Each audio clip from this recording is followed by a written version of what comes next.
Syedaralun, viral sebuah aksi percobaan pencurian oleh seorang bapak dengan tampilan rapi terekam CCTV. Aksi pencurian tersebut viral setelah diunggah ke media sosial salah satu akun Instagram @infotanggerang.id.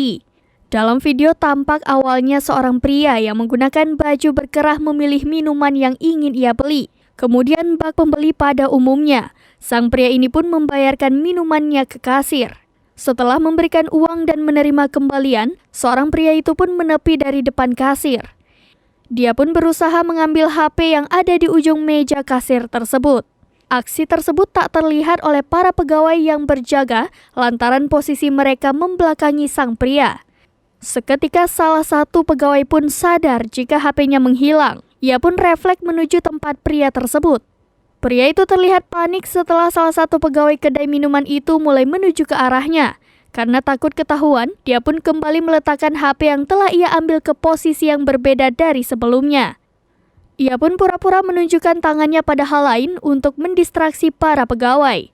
Sepertinya, salah satu pegawai yang merupakan penjaga kasir pun telah mengetahui taktik dari bapak oknum pencuri tersebut. Untung saja, aksi pencurian di kedai minuman ini berhasil gagal dan oknum pencuri itu pun tak mendapatkan HP incarannya.